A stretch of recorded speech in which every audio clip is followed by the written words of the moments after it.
Hey guys, how we doing? Back at another Annie News video, and we're on another Overlord one. Love these. My god, I hope we get a season 4 at some point.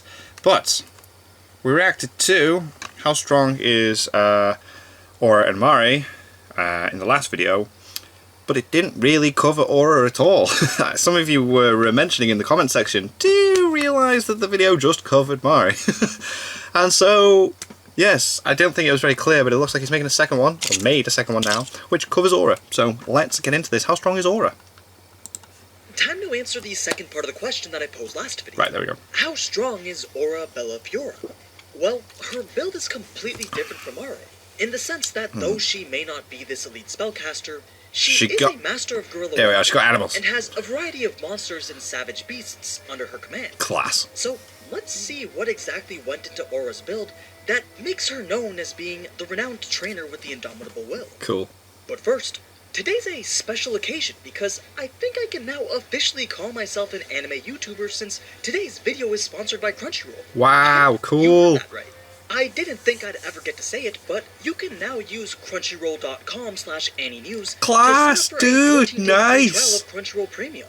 Not to be confused with the regular version of Crunchyroll that anyone can access. With Crunchyroll Premium, all anime and drama titles they host are fully HD and ad-free. So you can binge your favorite isekai and like earlier as well. Rising of the Shield Hero, or my current favorite, Isekai Quartet, completely uninterrupted. Not to mention that they're all professionally subtitled as well. And if you ever get bored of watching anime, which I highly doubt, then you can easily switch over and read some highly popular manga like Attack on Titan or the Seven Deadly Sins. So go ahead and use crunchyroll.com. That's awesome. Link in the description to get your. Usually I cut out like adverts like this. Let's get back to the video. If they're sponsored, but so happy for him. That's awesome. Leaving that in. Between a ranger and a beast tamer. Specifically, she has 5 levels in ranger, 5 in shooter, 5 in sniper, 5 in beast tamer, and another 10 in high tamer. The ranger, as a fantasy role-playing game archetype, is actually based on that of Aragorn, one of the main characters from J.R.R. Tolkien's classic Lord of the Rings series.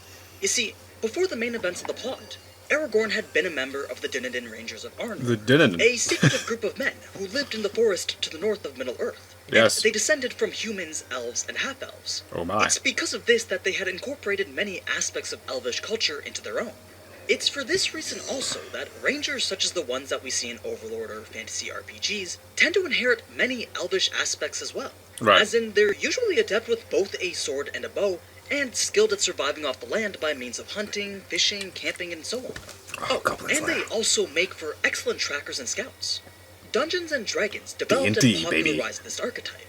And in the addition that Maruyama heavily borrows from, they have various special abilities that can be found in common with the druid class. These include befriending wild animals, recruiting an animal companion to fight in battle, moving through restrictive or dangerous terrain with ease, tracking others while moving at full speed, easily evading certain magical spells, camouflaging themselves in any area, and limited support, utility, or nature-related spellcasting abilities. They could also choose to specialize in 2 types of fighting, either with 1 weapon in each hand or through a bow. And they would gain various bonuses depending on which specialization they chose. But out of these ranger aspects that I've mentioned, as far as spellcasting is concerned, it's not been specified that Aura has any of these capabilities. In fact, she actually has 0 magic attack. So for this reason, we'll ignore that aspect for now. It would also seem that Maruyama spun the ranger-based beast tamer skills into a different class, so we'll dig deeper into those a little bit later. Now, one of the core features of Yggdrasil that heavily applies to the ranger class was the need to level multiple different classes. Wow, that looks like the sphere grid from Final Fantasy X. No class in Yggdrasil had a higher level than 15, so players were forced to pick and choose between the ones that they wanted to specialize in until they got to level 100. But that didn't mean that you had to spread yourself thin across unrelated types of classes. No, Yggdrasil had many nested class trees, meaning as you progressed through the game with a single base 1, more classes related to it would be unlocked, and you could start investing levels towards those. The Ranger was one of these base classes, and every time a new class related to it was unlocked, you could become a more specialized type of Ranger, and you would gain new abilities or features related to the path that you were specializing in. Now, while most Ranger class capabilities are unknown, we do know that one of its core features in Yggdrasil was stealth and stealth detection. This made Aura extremely proficient at tracking, So, many of the Ranger-derived classes appear to grant player improvements to both their stealth and stealth detection-related skills. Though, to get the full benefits of these improvements, you'd have to consistently level into classes that built upon the Ranger-based class. Otherwise, you'd only be partially skilled at them. This was important because powerful concealment spells and higher-level stealthy enemies required more levels in Ranger-related classes to detect. Right. To put it simply, a very specialized rogue or powerful illusionist spellcaster would have to be countered by an equally specialized ranger. You have to be, and considering decent. what we've talked about so far, Decent versus it's decent. probably clear that all of Aura's known classes could very well be ranger subclasses. I mean, archery specialty and beast taming are major known functions of the ranger archetype. Pretty cool. As for her remaining 70 unknown levels, it could be that she has a few of them devoted to certain other classes. Right. But since we don't know anything about We them, are not there's aware. really no point in speculation. It may be that a few of Aura's classes don't improve her stealth detection, but the vast majority of them probably do. And so, it's likely she has the stealth capabilities of a nearly level 100 ranger. We've actually seen some of this in action. We know for a fact that Aura can see straight through the basic level 3 invisibility spell as if it were nothing. Yeah, She which is used it pretty to cool. spot the Naga Ryuvarius, the Serpent of the West, during the events of Yeah, it's like, hello. here. She can even see through the level 9 spell Perfect Unknowable, one of Ainz's most powerful stealth spells, which when cast on a target, erases all presences of them, including sight, sound, and smell. That said, And she her just ability sees straight to see through it. through it isn't perfect. It only allows her to get a vague idea of the enemy's existence, Where they are. as well as its approximate location. A similar mechanic also applies to her ability to track or hide from others. She can nearly erase her own presence, as well as spot even the barest traces of her opponent. And so, you would need to be a ranger or thief of a similar level in Right. order to spot You've her never watched Overlord, have you? or evade her Oh, ability it's so to good. track you. Of course, her stealth ability isn't outright invisibility, but for how effective it was, it might as well be equivalent to the perfect unknowable spell. I mean, she Which was Ainz able to can cast, effortlessly cool. shadow Ainz in his disguise as Momo while he was escorting these swords of darkness through the forest of Taub. And the silver adventurer Lucret never even had a chance of spotting her due to the massive level difference between him and Aura. Class. Now, Aura's levels in Shooter and Sniper are definitely archery-related classes. Or more specifically, given the relatively broad name, it's likely that these classes improve the user's effectiveness with multiple different types of projectile weapons, like crossbows, bows, guns, or whatever. Just look at Shizu Delta.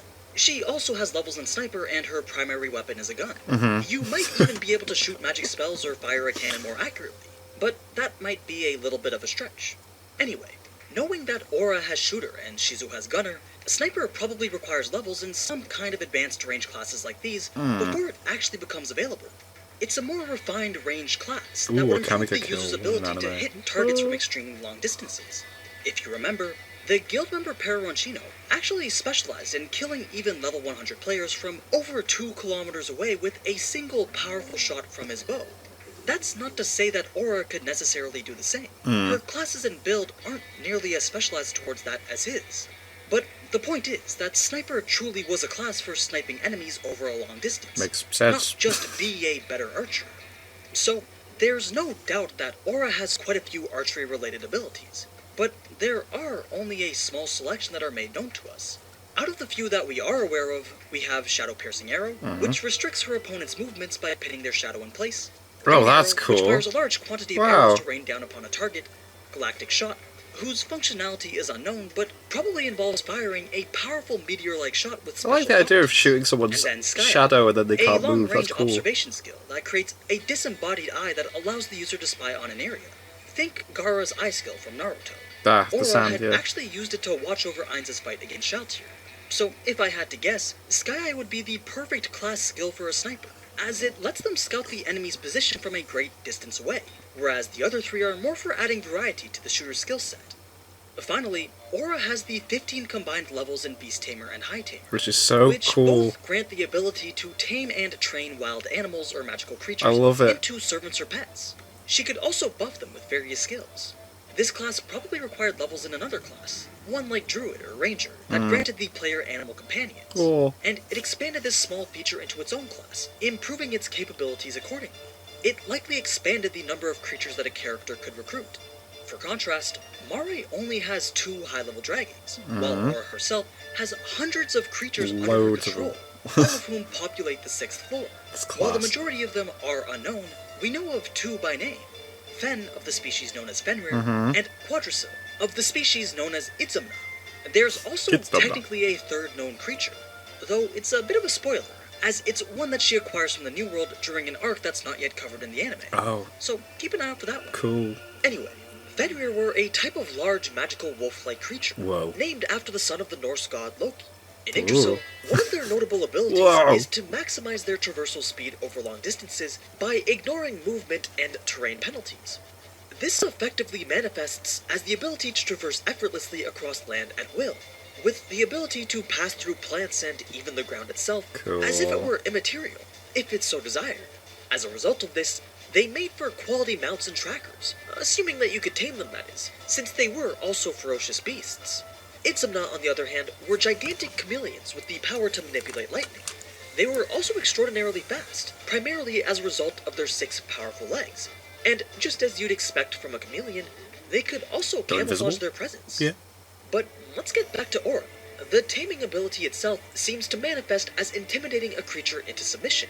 The Beast Tamer would effectively project a wave of intimidating aura at the target, and the creature becomes so terrified that it can never even think of opposing the Beast Tamer ever again.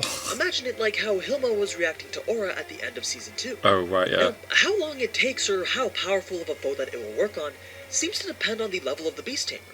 It's also possible that the quantity or total combined power of controlled animals at any one given time might be limited by the strength of the Beast Tamer, though it's very likely that the player could stockpile as many creatures as they want to. Just have a random Ninetales in your team. Allied creatures in Yggdrasil accrued upkeep costs, mainly food in the case of animals and beasts, and we can see this feature across Nazarick.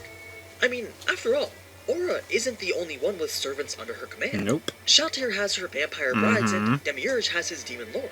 So However, cool. neither of those were acquired directly through a class skill of theirs like Aura's Beast Tamer. You see, it was a general rule in Yggdrasil that permanent allied NPC creatures required upkeep, whereas any temporary summons were free. For instance, the majority of the servants of Nazarick, who were not custom-created NPCs like the Floor Guardians, were known as mercenary vassals, beings created by obtaining a magical contract item that summons a permanent servant under your control, which you can then use to attack other players or defend your guild base. This was how Shalltear's vampire brides and Demiurge's demon lords were acquired. They accrued daily upkeep costs, in addition to requiring a large amount of initial Yggdrasil gold in order to create. But it was still one of the most popular ways of creating a permanent servant. So freaking Summon cool. spells, on the other hand, costed mana, or they used class or race-specific summon skills. Though these skills and spells had usage limits, and only one could be active at a time. So you could either have a single powerful summon, or a group of weaker summons at any given time. Makes sense. Now, in contrast to how permanent summons were limited through gold, these summons were limited by time and quantity, making them temporary. For example, Demiurge's demon lords, which are permanent since they've been summoned through a mercenary vassal, can also be summoned through his class skills, meaning he could summon multiple identical copies of them if he wanted to. Oh, right. The reason why I'm telling you all this is because the Beast Tamer class was like a mix of these two approaches to gaining servants. The beasts were permanent, like the mercenary vassals, but they didn't require any gold to upkeep. Instead, it required a specific class or race, like the temporary summon spells, making their limitation being that it took precious levels away from your build and restricted your potential allied creatures to a narrow range of what's likely just animals and magical beasts. It's doubtful that they could acquire entities like plant creatures, fairies, or even elementals. Now, you might be wondering, why bother spending so many levels to create a powerful beast tamer if you could just throw a little bit of extra cash at the problem and get just as good of a powerful magical beast via a mercenary contract? Well, part of it was because a significant portion of the game was tied very heavily to its economy in a hyper-realistic manner. And what I mean by that is that unlike many MMOs, which suffer from inflation as players stockpiled millions of currency, Yggdrasil was filled with what you could call gold sinks. Pretty much everything you did required money, and anything that you could do for free by specializing in some specific class or race could also probably be imitated by spending money. For instance, every spell could be turned into a scroll, which would grant any user, even non-spellcasters, the ability to cast it without the expenditure of mana. Many spells could also be turned into wands or imbued into staffs, and then be casted multiple times, not just once like with scrolls, meaning that if you wanted to, You could store an entire army of thousands of creatures into a single wagon filled with scrolls that summon monsters. Right, yeah, that makes... okay. Another example is that gear wasn't permanent. You would drop it if you died, and they took damage as it was used. Well, that being said, money was the easiest way to repair or buy new gear. Yeah. So, basically, you could spend your way out of any problem. Therefore, in a way, the Beast Tamer class was also very useful for saving gold, since it let you put the spend that would normally go towards NPC summoning towards something else. Of course, you weren't just getting cheap creatures from the Beast Tamer class. It also granted the user the ability to enhance and buff allied beasts. This comes down to another general feature of Overlord's class balance. Just because you can imitate most capabilities with gold, doesn't mean that those capabilities will be at full power. Spells scaled in power both with respect to the skill of the caster and the level of the spell. Spells cast through items would generally be in their weakest form by default. It didn't matter if the person using or making them was an extremely high-level caster.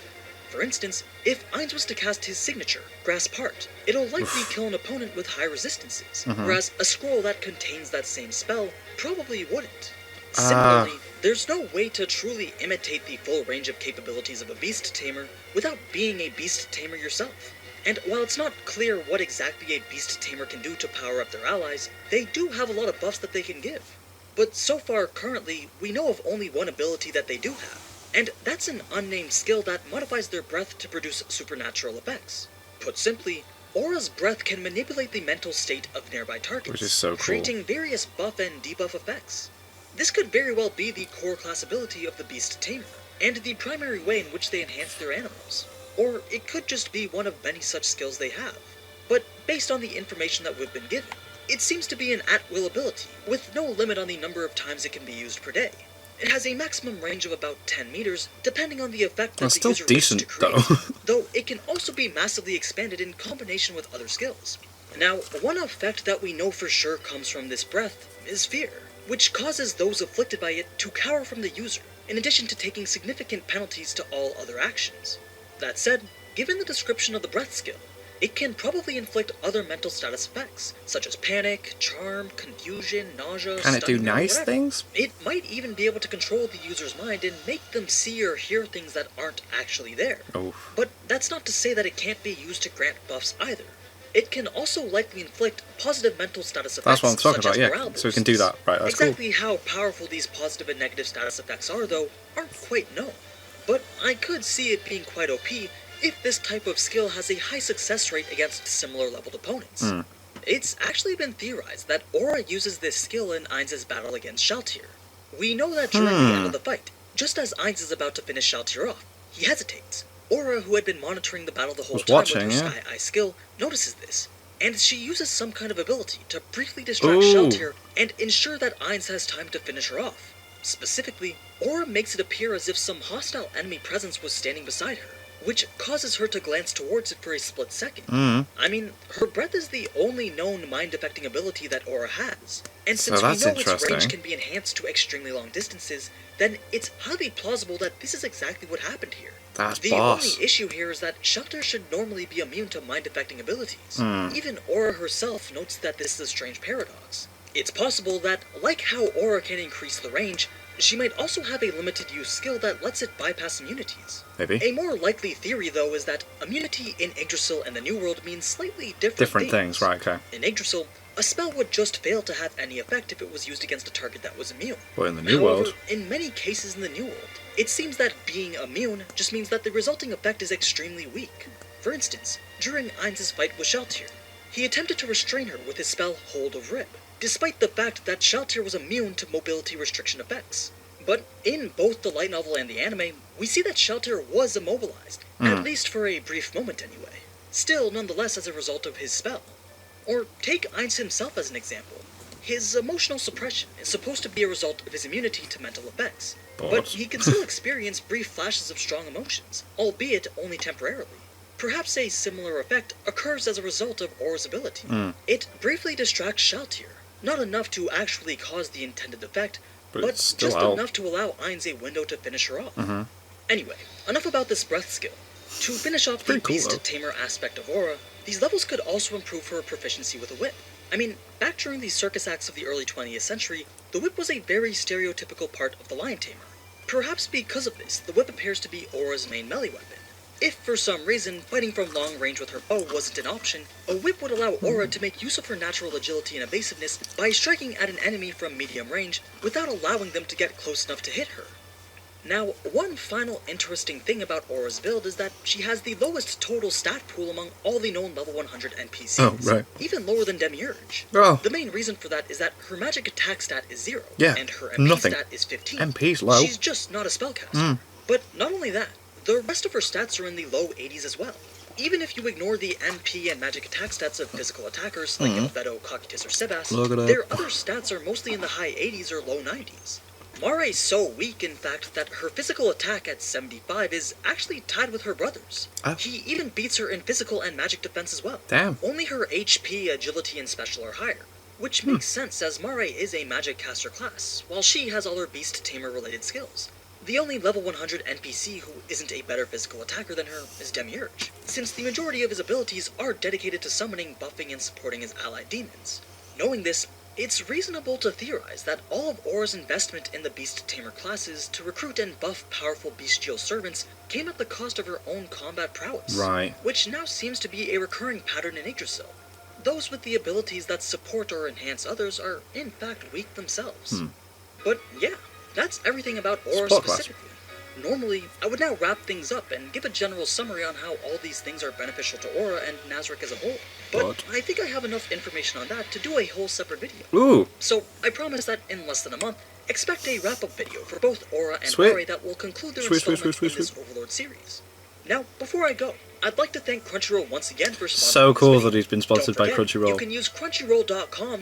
That's amazing. And again, I usually cut out the description to sponsorships, get but a this is the 14 first time day he's got free something like that trial in, so I'm of keeping it in. Crunchyroll That's Premium boss. today. It's And boss. feel free to let me know in the comments what anime you plan on watching once you're there. Anyway, Dr. as always, thank you so Stone. much for That's watching, out and this if you week. enjoyed this And video Fire content, Force. then you already know what to do. So, Shut up. It's going to be good. It's going to be good. That was cool. That was cool. So yeah, is that... So once he's done that, is that then all of the Floor Guardians covered? I'm trying to think now. Is that everything? I'm sure I've missed a video as well, which I keep saying I'm going to come back to. But I keep forgetting. Just so many videos. Oh, it's just... But yeah, thank you guys very much for watching. What do you guys think of that? What do you guys think of this? Click like, subscribe if you haven't already. Leave comments down below. Let me know what I should discuss in future videos. And I'll see you guys. And so you guys, next time.